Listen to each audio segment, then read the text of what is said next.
อรุณสวัสดิ์เช้าวันใหม่น้องเหมียวน้องไก่รอรับหลวงปู่กันอยู่ตรงนี้ใครมาก่อนเลยนี่แพนด้าเทาขาวใหญ่ซับทวีส้มขาวเล็กบุญนำกอไก่กินอาหารจากธรรมชาติกินอาหารจากธรรมชาติวานฝนตกเมื่อคืนฝนตกเยอะทั้งคืนเลยเนาะเดี๋ยวดูน้องเหมียวสิน้องเหมียวอยู่ไหนกันอีกมีอาการอยู่ไหนมีอาการอยู่ไหนก็ยามเช้าๆนะเป็นเวลาที่ต้องรีบเร่งด่วนน้องอะไรจามจุรีก็สำหรับคลิปเช้านี้ก็คงจะ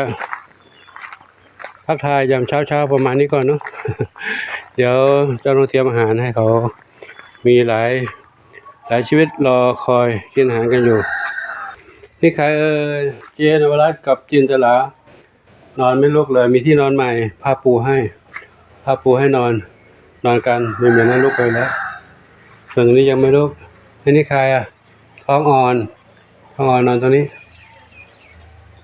ชอบปากกาน้องเล็กไม่เล็กแล้วน้องใหญ่สิใหญ่เด็กเก่าแล้วน้องเหมียวอยู่บนหลังคาก็มีนะเดี๋ยวไปดูน้องเล็กตัวนี้ก่อน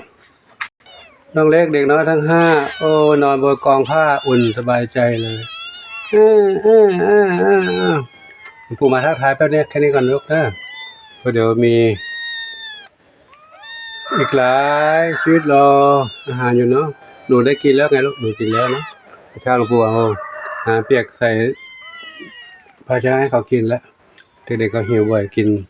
นได้ตลอดเวลาที่นี้กินแล้วเนาะเล่นนะโตไวๆลูกเด้อโตไวนะโตไวๆเอาแล้วเนาะขอยุติคลิปนี้ไว้เท่านี้ก่อนเนาะเพราะเวลาช่วงเช้านี้ต้องเตรียมหลายอย่างทักทายกันแค่นี้ก่อนเนาะเดี๋ยวค่อยรับชมในคลิปต่อไปต้องเตรียมอาหารให้น้องเหมียวน้องหมาน้องสมาชิกใหม่อีกหลาย10ชีวิตกับขออวยพรทุกคนทุกท่านที่มีความรักความเมตตาต่อน้องเหมียวน้องหมาน้องไก่น้องเต่าน้องกระต่ายเด็กวัดโป่งชัยและสรรพสัตว์ทั้งหลายสุขภาพความสุขความเจริญมีความสุขกายสุขใจปรารถนาสิ่งใดขอได้ทุกความมุ่งมั่นปรารถนาทุกประการเถิดสาธุอายุวโนสุขังพลัง